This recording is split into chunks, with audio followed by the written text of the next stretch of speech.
Hello, Facebook, and welcome to Team SI's Midday Roast, our weekly live cast where we talk about some of the different trends and topics that we're discussing here in the office amongst each other. And this is our opportunity to kind of share those with you, field any questions you have in the comments, and all that jazz. So let's get started. So today I have with me our Director of Digital Strategies, Jessica Duff.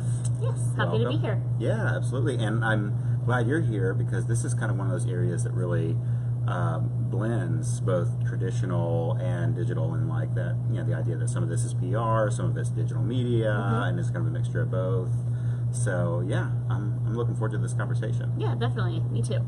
Before we get any further on, though, I want to take a moment to everyone to go ahead and share, if we can get this updated, share this with your friends so that we can answer all their questions too. See, I'm going to share it. I just did that. And yeah, there we go. Hello, Reagan. One of my friends is watching right now. And again, if you have any comments or questions during the live cast, just leave those in the comments. Grace will see those and will let us know, and we'll answer those on air. And then if you have any questions later on after this is gone, after this is posted and the live cast is ended, we'll answer those as we see them. So sounds good. Cool. So all right, influencer marketing. Yes. What is it? What is it? Well, like you did say, it is kind of a blend of traditional and digital. Traditional in that PR is often encompassed as being a traditional realm of marketing. So this is very much a PR type strategy. Digital in that it encompasses those digital platforms like Instagram and Facebook.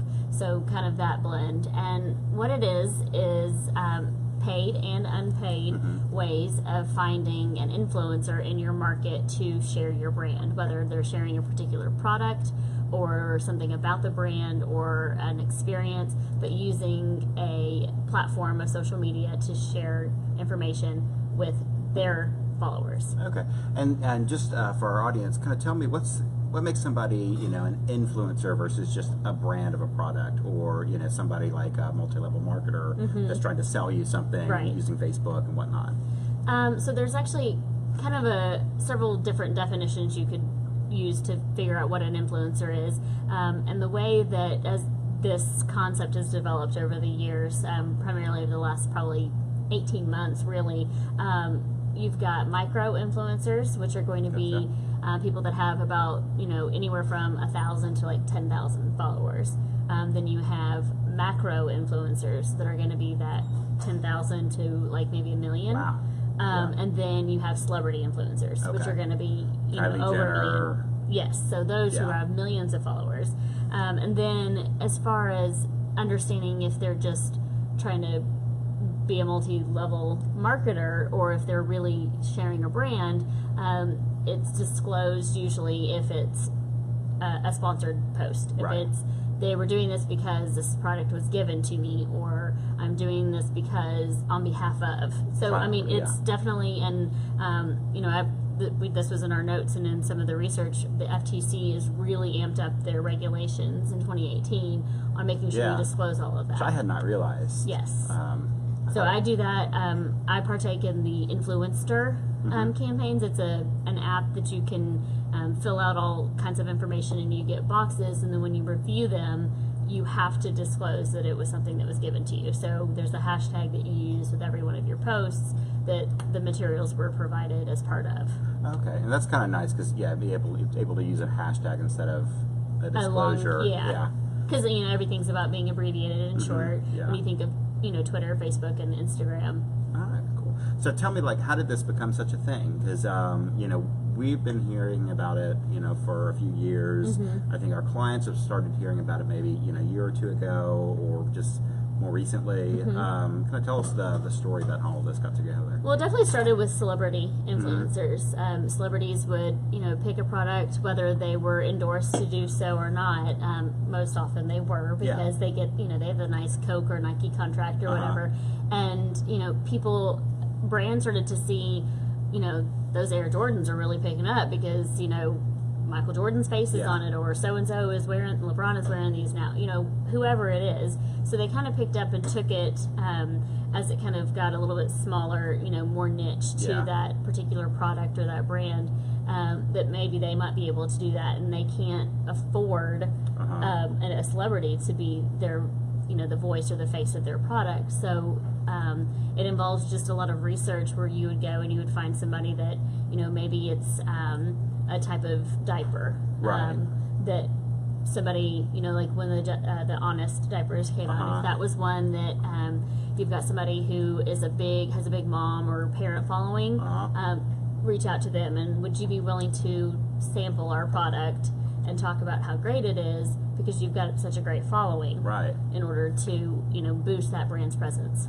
Cool, yeah, and I love influencer marketing because, like you said, it started with this kind of top, down, like Britney Spears drinks Pepsi, you should too. And what it kind of reflects is this whole idea of like that the internet is this force for democratization, of, Right. like of these different forces, and that's kind of reflected in the marketing where, 10 years ago, like, if you wanted to sell Powerade, you had to like go with LeBron or Right. Pepsi, Britney Spears, and so now like all these folks that just have a passion for products and for creating content, they're able to like essentially do the same thing on the flip side. Brands that normally wouldn't have, like you said, the budget Right. for a celebrity can actually go after these influencers or micro influencers with either kind of a small payment or just sample the products and tell us what you think. Right. Well, and I think a big portion of it is, and just in the research that I've done, is it all comes back to trust. And you think of a celebrity who's endorsing somebody might feel like they trust a celebrity, but in my mind is, well, they're being paid to do this. Right. Somebody who has more of a niche following, and I have a handful of influencers who I follow because I trust and I value what they have Right. to say about products. I feel like they aren't going to share something with me that they don't feel confident about. Or if they've tried something and they didn't have a positive review, that's part of influencing. As a brand, you kind of take that risk, and Yeah. if you were going to reach out to somebody, and hopefully if they did have an issue with it before posting about it, they'd let you know. I don't feel comfortable sharing my review because I actually didn't like your product. But in most cases, they're going to be upfront and honest, and if you're confident in the product that you're wanting them to endorse, Right. then you shouldn't have to worry. So yeah, most influencers are going to be pretty professional. Like if they didn't like the experience, they're not going to like Well, and you want to make sure that post about it online or you look at the history of, when you're selecting your influencer. I know our PR team here, they spend a lot of time strategizing on who they're going to select, and they reach out and you're upfront and you have a conversation and you look at their history of other products and brands they've endorsed to see what their trends are. Yeah. And if their tone of voice it doesn't reflect your brand, then that's probably not the direction you want to go. Right. So it definitely involves some research and strategy on your end as the company. Okay, cool. So let's talk platforms. Obviously, everybody talks about Instagram as being the platform for influencer marketing, but I was doing some research for this show. What I read was that Facebook is still pretty dominant over Instagram, YouTube, Pinterest, all the others that we think of as more kind of akin to an influencer campaign. Tell me a little bit about that. A big part of that is because the user penetration is so much higher on Facebook. You think just because it's got its history, it's got its legs deep in how long it's been around, so people are used to it. It's an 800-pound gorilla. Exactly. Similar to Google. Yeah. So it's easier for people to use. Everybody has it. I think you can reach probably, depending on your product and who you're trying to reach, an older audience with Facebook. Whereas Instagram, it's kind of creeping into that maybe 18 to 40-year-old group, depending on what your product is, as far as the engagement level. But Facebook, if you were trying to reach somebody, I don't know how effective reaching a 65-year-old would be with influencer marketing. Yeah. They're pretty set in their ways by that point, but Facebook would probably be a more attractive platform.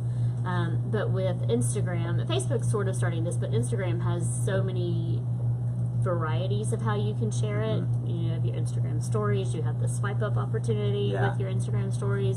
You have paid posts, which is having sponsored content within Instagram, and then your organic presence. And I have not seen the Facebook stories take off like they have on Instagram or even Snapchat. No, I'm afraid of the Facebook stories. My Facebook app keeps trying to like Share trick them with me you? into like doing a Facebook story, or like it'll accidentally turn my camera on, or like, Yeah. no, I don't want to do a And you Facebook don't story wanna right do now. And as far as when you're kind of selecting these platforms, what do you need to keep it? Obviously, age and demographics, but is there something, like Instagram is so much more of a visual platform than say like Facebook, whereas like YouTube gives you a longer, like time frame or Right. a longer format. So really, like if you're doing a product demo, Right. that's gonna be better. What I've seen a lot of people do is if they're demonstrating a product, there's Instagram story or an Instagram like just feed post is what they'll do, and they'll do kind of a shortened version of the long form video, Gotcha. or they do the ramp up speed, where they time warp it and it's really fast version and see this in slow mo, like those recipe cooking ones. Yeah. You can, click here to go and read more and watch the recipe being cooked, or a makeup demonstration. They'll do it in the fast mode on Instagram with the opportunity Gotcha. to click back. And with the stories, you can tap to click and it'll take you straight there, or swipe up, it'll take you right there. But in those posts, unfortunately with Instagram, you still can't do links in posts. But they'll do, click the link in my bio to get more. But I've seen anything in the video format really does do well, or they do with Instagram stories again that step 1 and then you tap and it's step 2, step 3, step 4. So it's you're literally watching a story. You're turning the page in the digital world, as kids these days think this means to turn a page. Swipe. They don't know how to actually flip a page in a book, but that's a whole nother issue. And does Twitter have any skin in this game at this Actually, point? I think it's very dependent on the product. If it's something that is more news oriented, then yes. If it's something that Or sports.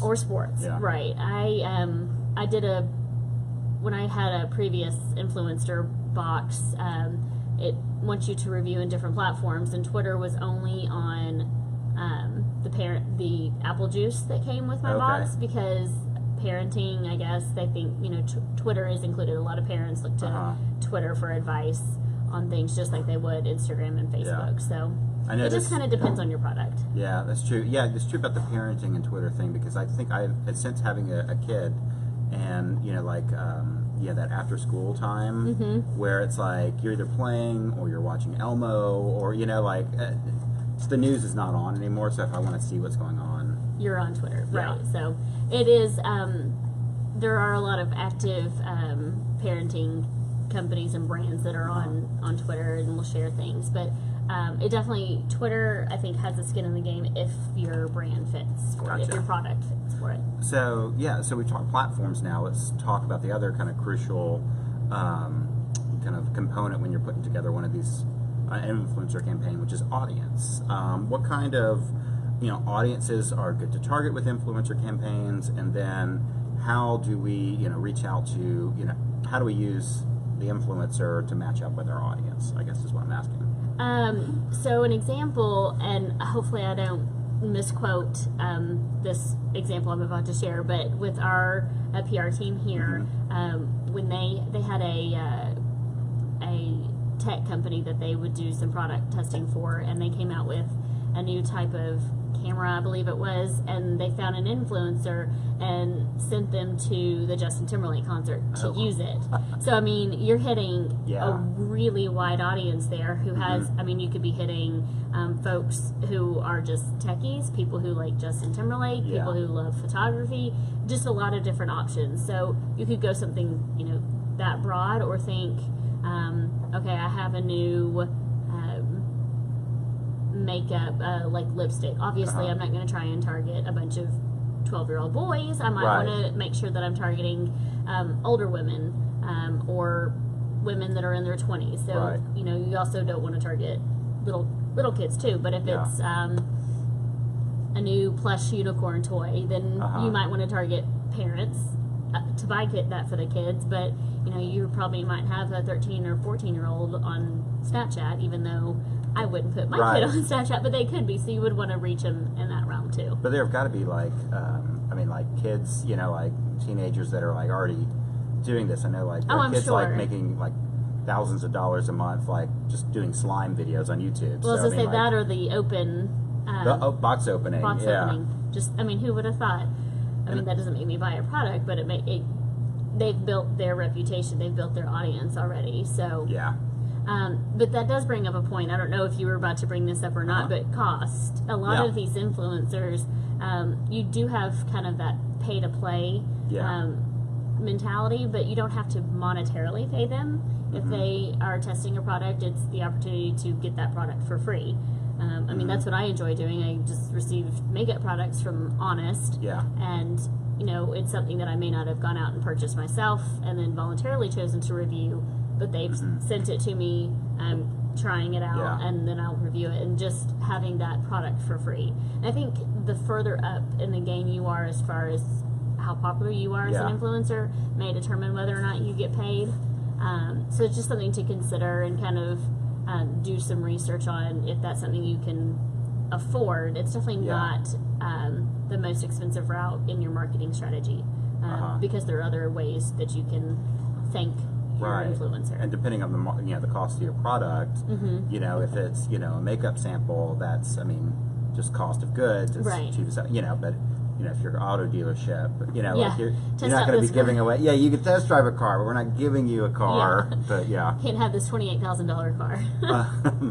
And then this kind of goes back to something you said earlier that I guess kind of when you were talking about like this older demographic that we've not been able to penetrate yet, the 65 plus with influencer marketing. Do you think that's a bit because we don't have a lot of influencers that are of that age bracket or near enough? Because I would think that you need the person who is the influencer to kind of reflect age-wise Well, the and I people you're think trying it to again comes influence. back to product. I mean, I don't want a 24-year-old to try and sell me Activia. I Yeah. want someone who's 65 to sell me. So, I mean, that could be the case. But I think a lot of it is that you have sort of almost that stubborn set in their ways. They know what works, they know what doesn't, and Yeah. they don't need some whippersnapper to tell them what's Yeah. going to work better. I mean, it sounds a little cliche, but I think that is probably Yeah. more so the case. Nobody wants, like to see a video of somebody that looks like their grandson telling them to drink their Boost. you Right, know? exactly. So I know like 65 is way too young to be drinking Boost. I Just need first thing to that be popped in careful. My head, parents yeah. are nearing that age. My so. parents are that age, yeah. So sorry, Mom. I know you don't drink Boost. And then so let's just talk about a few examples we can give of how maybe like a small business, mid-sized business, and then like a a larger kind of enterprise level or just kind of corporate office or corporate brand may approach influencer marketing. Let's start with like a small business. let's say like you are a startup what's a good example, like I know, like on the spot I have trouble thinking of something. Well, one of my clients who I always think of when I think of small business would be Clark Exterminating Yeah, for pest control. perfect. But I can't really think of a product that would necessarily benefit from influencer Right, marketing. because they sell more of a service. Yeah, they're a service based more. I mean, I could easily say that I use them for my, termite annual termite inspection, and they're great, but there's not really as much demonstration. More so, it's just word of mouth. But that is important to think of when you think of, what I benefit from influencer marketing. Or like a restaurant. Yes, so let's talk about Tzatziki's. Yeah. They're one of our clients. So I definitely think that they would benefit from that. I mean, they come out not too regularly with new products and new food items, but when they do, that's a very strong opportunity to find somebody who is an influencer, one of the foodies here in the Little Rock Yeah. area. And Mighty have Rib or Rock Little Rock, City Eats. Little Rock Foodcast. Just have one of those folks come to your restaurant, let them try your new product, your new food that you have menu item, and then post about it. And especially in this market, you could probably get away with just having them come have a free meal and not having to pay them. But I mean, that would be a small business case that would definitely work. For mid-size, you definitely you want that micro influencer area of, closer to the 10,000 Yeah. plus followers if you're going to try. And then those enterprise level, the macro influencer, you may have to go that big. When we worked with the tech company I referenced earlier, this particular influencer who got to go to the Justin Timberlake concert was more that micro. It was under the 1 million followers, but you're reaching a region. Yeah, and anybody interested in Justin Timberlake will probably stumble upon that content. Do they typically, say an enterprise level client, like if they don't want to go with somebody who's like a celebrity or kind of that, million plus, does it make sense to kind of spread it around several different influencers? Definitely, especially if you can regionalize your product. Gotcha. If it's coming from a voice of here in the South, if you pick somebody from New York or Boston to try and pitch something, it may not resonate as well as if you pick somebody, who's from your area who has your same, tone of voice. Gotcha. And I think to close out, let's just, we talked a little bit about the regulations now about that. And we mentioned, so the one that you do, you can just do a hashtag, right? What is the general landscape? Because I guess it's not quite the wild, wild west anymore with influencer marketing. Right. Well, I think one thing that's important to note is that the brands may be aware that they need to do this, but when you're choosing your influencer, you need to make sure that you let your influencer know that they have to be transparent. It's one thing to just have it in the subtext of when you send your notes over, but have that open discussion. We don't want to get in trouble. You don't want to get in trouble. So let's just be transparent about it. And I like the simplicity of a hashtag. You could do hashtag sponsor content. Just something simple like that. So it doesn't have to be. It doesn't have to be There's a not long, a ton of stuff you got to follow. a privacy policy link that you have to send people to. So Awesome. it can be simple as long as it's pretty clear and transparent. I'm sure if you Google FTC sponsored content regulations, you'll get 17 pages of how you can do it. So if you want to dive into that. Yeah, I don't. But, No. Yeah, some people might. Not my cup of tea. And so, where do you think, where do you see it going, influencer marketing in the next, 5+ years? Do you see, some platforms getting, a little bit share of the pie? Do you see Facebook slacking off? Do you see... I'm sure there'll be another platform that'll come out in the next 5 years. I definitely think Instagram will continue to kind of reign supreme. Facebook will always kind of be that 800-pound gorilla that's in the room, but Instagram, I feel, is the probably the most you get the most ROI through Instagram. I definitely see influencer marketing as a whole jumping. It'll continue to be a part of marketing strategies moving forward for brands of all levels. Awesome. Cool. Yep. All right. Well, if you do have any questions for us later on, please just put those in the comments, and we will get right back to you. Thank you, Jessica, No problem. for Happy to joining be me here. today. Yeah, and I'm Pittman Ware. I forgot to introduce myself in the beginning. But that's If you made it to the end. That's who this guy is. Anyway, thank you again for joining us. We look forward to seeing you next week. And and if you're watching this now and you didn't get to watch all of it, and you want to just listen to it, we will have it uploaded to iTunes and a few other podcast platforms for you to listen to as a podcast. So anyway, enjoy. Have a great rest of your week. Thanks again.